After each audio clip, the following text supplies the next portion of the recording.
falar um pouco do sistema financeiro, né? Mas antes a gente vai entender como que está os bancos no último ano e, portanto, para que nós tenhamos subsídios para apresentar propostas de um sistema financeiro que atenda, de fato, à sociedade. A apresentação nós vamos ter aqui, vai ficar só nessa tela, na tela principal, mas não tem problema, a gente vai avançando aqui. Esse estudo feito pelo DIEESE, pela rede bancária do DIEESE, ele resume nos 4 maiores bancos do país, o Itaú, o Bradesco, o Santander e Banco do Brasil.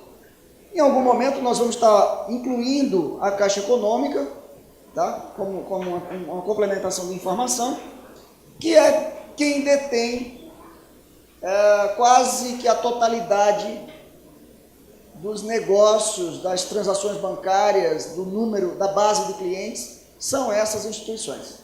Então, por isso que o resumo, que o estudo é em cima desses 4 bancos. Aí nós temos aqui os dados da conjuntura. Dá para ver pelo gráfico que o PIB brasileiro no último ano tem uma queda significativa, certo? O João Sixu, um economista do Rio de Janeiro, ele traz um artigo que ele publicou na última semana, que ele fala que o país atravessa uma depressão. Então, por mais que o governo venha falar dos bons resultados do país, mas de fato nós estamos num quadro de depressão. O número de desocupados de 2014 para cá aumentou 6,5 milhões. O último dado apresentado, nós já estamos com a taxa de desemprego de quase 14 milhões de trabalhadores. Aí nós vamos ver aqui um crescimento significativo nos pedidos de recuperação judicial. Acho que todos sabem aqui o que significa isso. As empresas que entram em situação econômica de dificuldade de honrar os compromissos, antes da falência, tem a possibilidade de pedir a recuperação judicial. E aí a gente vai ver aqui no gráfico o quanto isso cresceu nos últimos anos. Os lucros,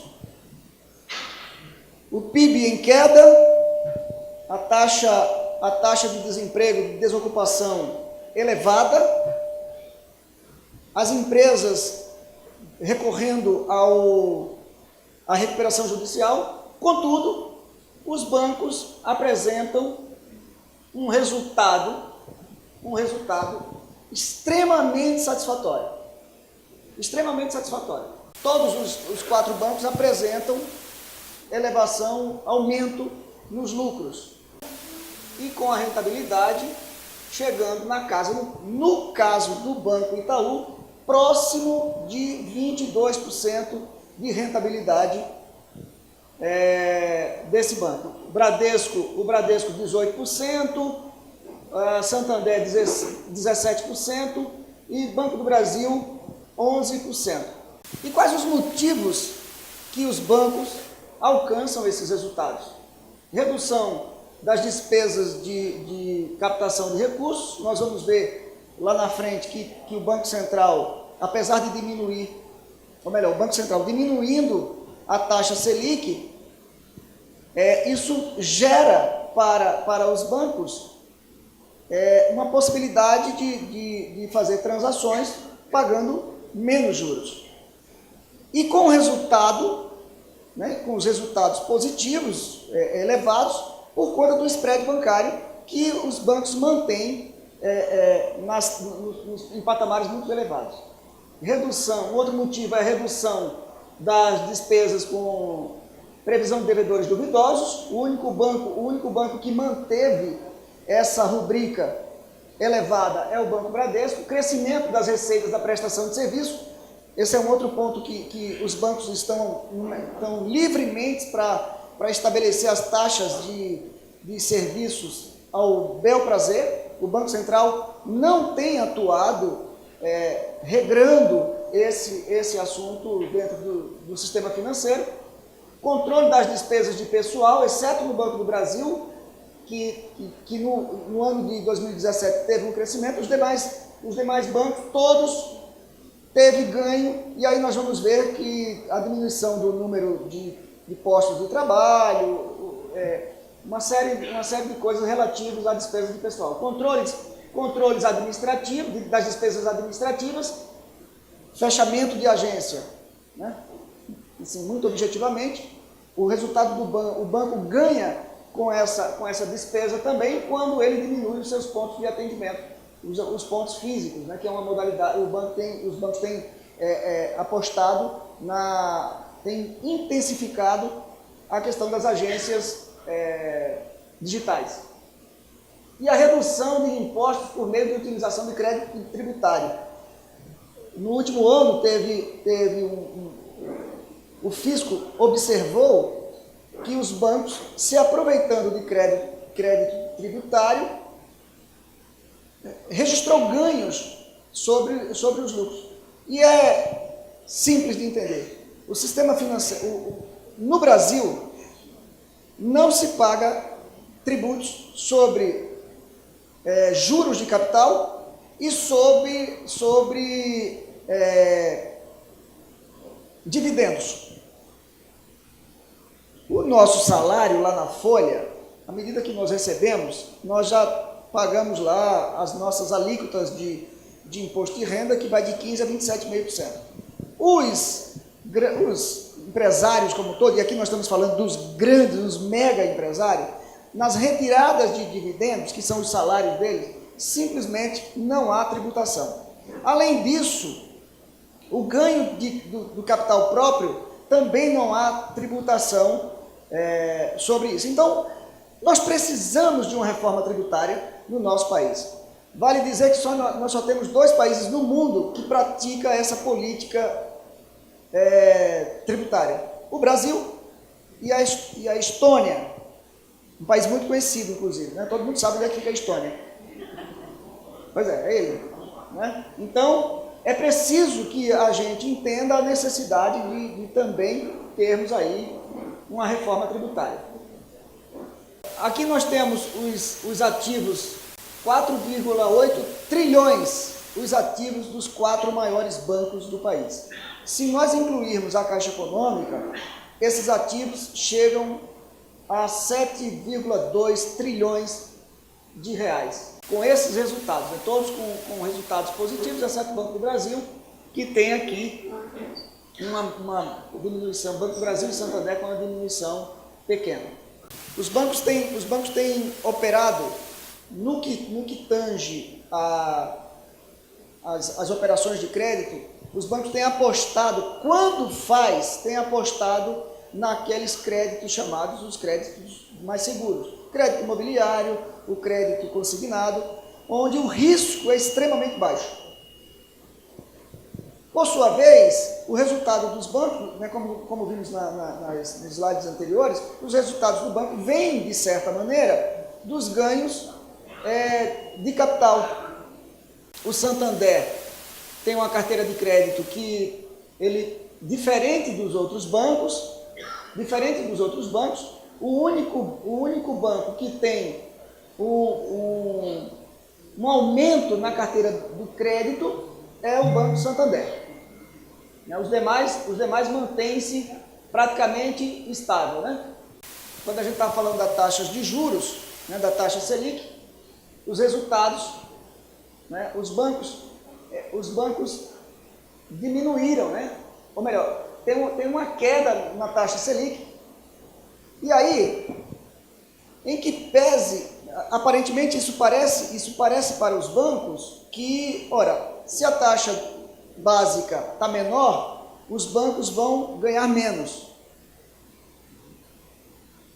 Se nós olharmos de forma simples, é isso. eu tenho menos juros. Ocorre que os bancos estão captando menos, tendo menos despesas na captação de recursos por conta dessa queda na taxa Selic e nos títulos de valores imobiliários, tá certo? A taxa está menor, ele vai captar recursos com juros menores. Ao mesmo tempo, mantendo os juros em patamares elevadíssimos, né? Os bancos continuam, mantêm-se com ganho, com resultados extraordinários.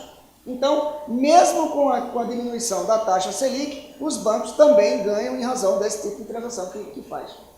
As receitas da prestação de serviços, como eu falei, elas estão, todos eles apresentaram resultado positivo, fruto da não gerência do Banco Central no controle das taxas de serviços. Só para nós termos uma ideia, né, de forma muito objetiva, aqui, muito visível, a inflação do serviço bancário, ela sai de 3% para 9%. Tá? A inflação do serviço bancário aumenta 9%, aumenta para 9% com relação a 2017. Por isso que os bancos estão ganhando extraordinariamente. Não é exagero dizer que o resultado dos negócios dos bancos, por conta das taxas de serviço, representa um ganho significativo. É como se os bancos deixassem de operar, de fazer as transações bancárias, para começar a ganhar dinheiro com taxa de serviço. Tá? E isso vai resultar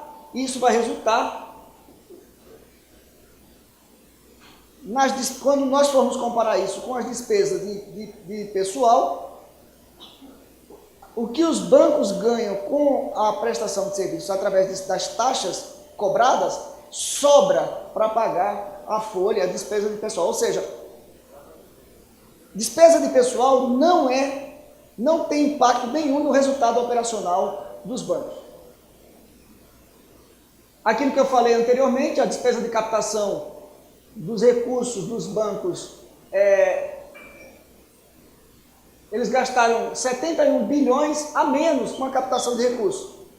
Quando eu falava da taxa Selic mais baixa e da taxa de valores imobiliários em queda, o resultado é menos despesa na captação de recursos para esses bancos. Todos eles registraram, o Bradesco 14%, o Itaú 14%, de diminuição com a despesa de captação de recursos. O Santander 31% e o Banco do Brasil 32%.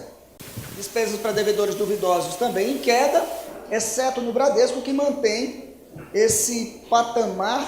E aí, quando nós estamos falando aqui de despesa de devedores duvidosos, nós sabemos que essa rubrica tem efeito no resultado operacional das empresas. Contudo, os demais bancos apresentaram aqui diminuição, readequaram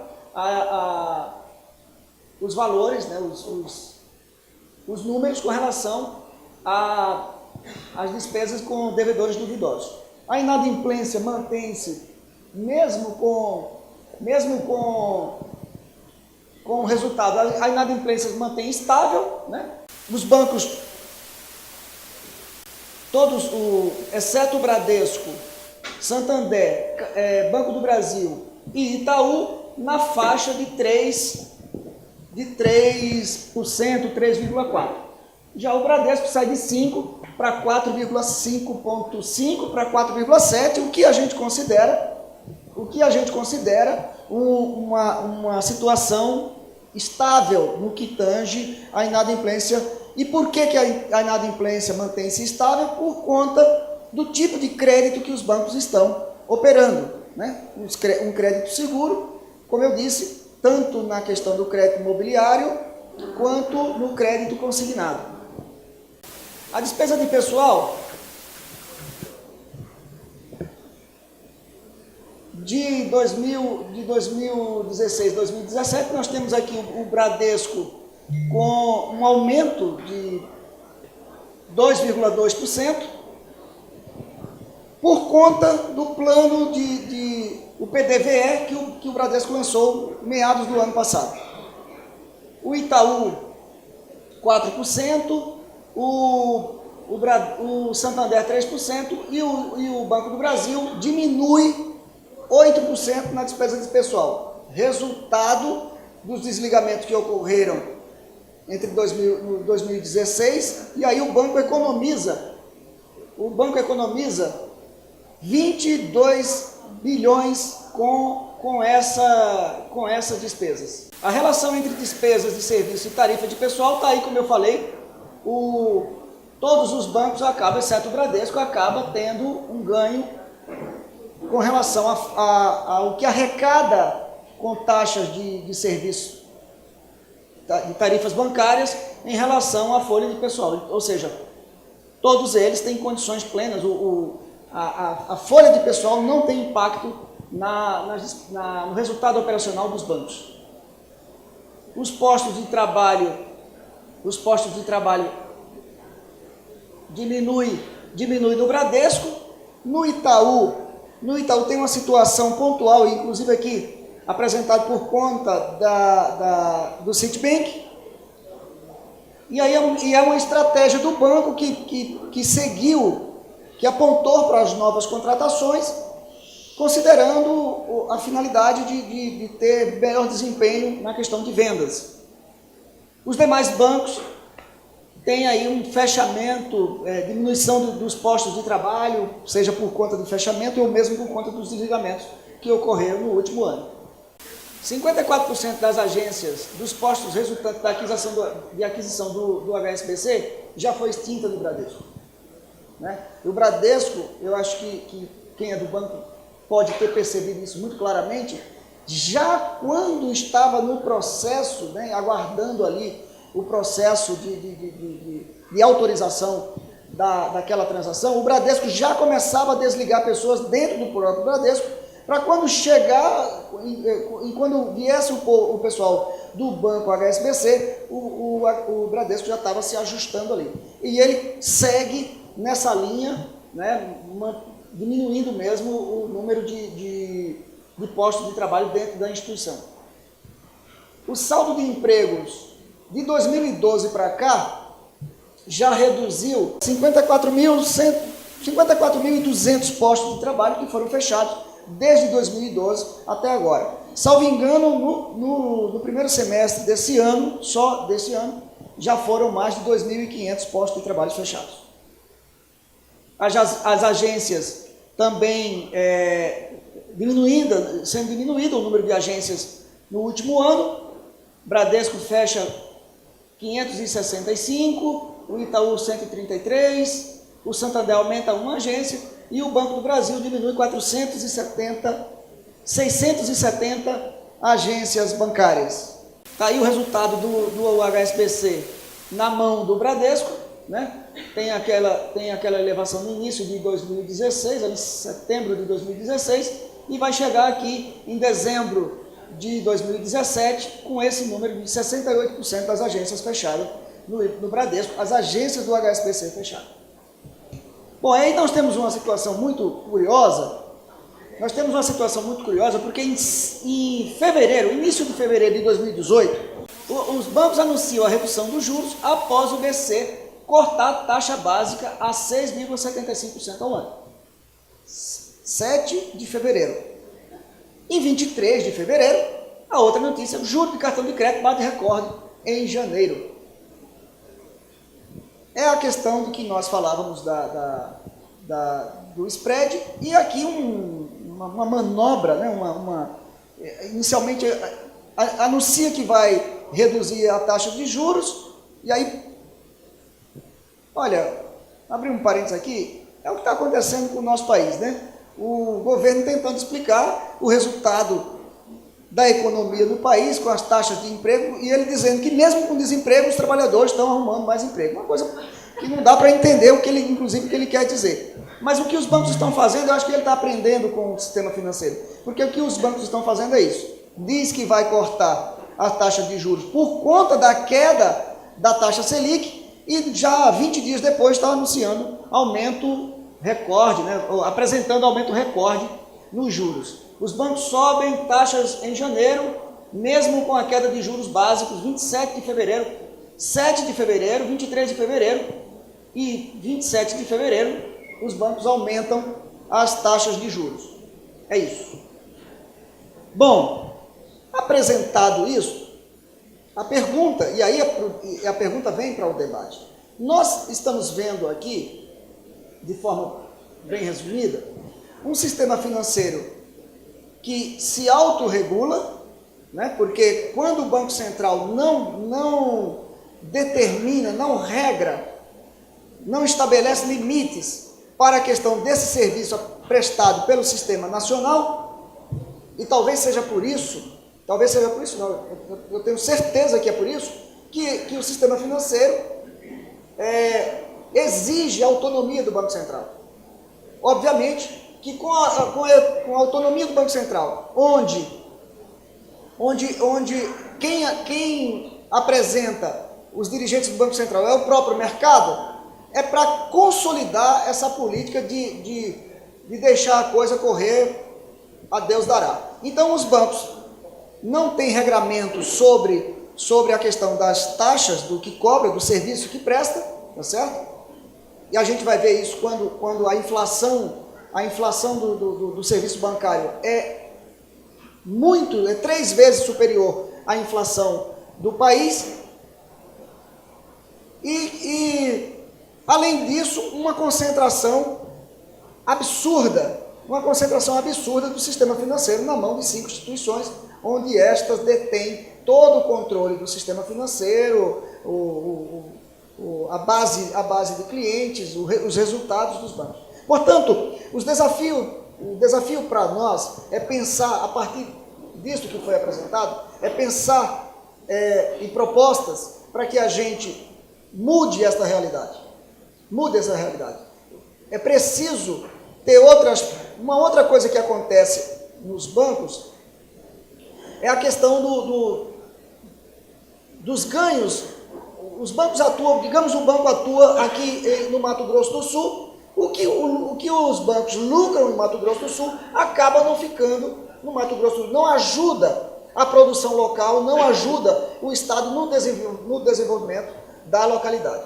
Acaba migrando para os grandes centros e de lá vai gerar ganhos a partir de outras modalidades, não investindo na produção. Então nós temos uma concentração absurda dos bancos, né, do sistema financeiro na mão de poucos bancos. Se nós olharmos, projetarmos para 2 décadas atrás, nós tínhamos pelo menos 2 dezenas de bancos operando no país, né?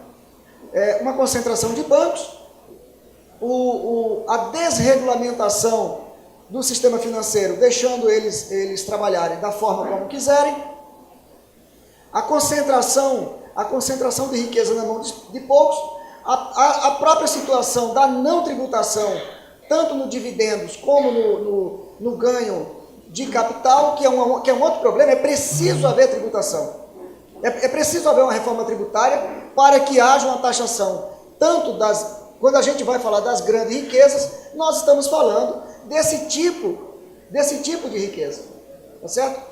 Não pagam nenhum centavo quando retiram seus dividendos e quando lucram com o capital da própria empresa. Esse é o desafio para nós, pensarmos aqui. Eu trouxe aqui só uma provocação para a gente, né, a partir dessas informações, mas o desafio para nós é pensarmos em propostas para mudar essa realidade, de forma que a gente tenha desenvolvimento local, uma tributação justa, um melhor serviço e um serviço apresentado de forma justa. Salvo engano, o Santander, na Espanha, eu acho que não cobra juros durante, acho que é 6 meses de utilização, não tem só para a gente ter uma ideia, tá certo? No cheque especial, o Santander oferece um cheque especial para o cliente durante 6 meses sem pagar nada de juros. Parece, né, inclusive aqui no país, aqui no Brasil, quando ele oferece, acho que aqui tem 10 dias, né? Já você tem aplicação. parece que está oferecendo algo extraordinário. Digamos que é algo diferente do que o sistema financeiro nacional tem oferecido, mas perto do que é na Europa, por exemplo, é nada.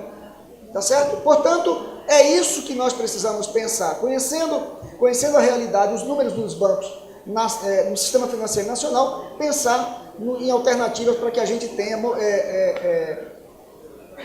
uma situação diferente, um serviço adequado, justo e que possa atender a contento tanto a população quanto também o sistema produtivo nacional. Obrigado.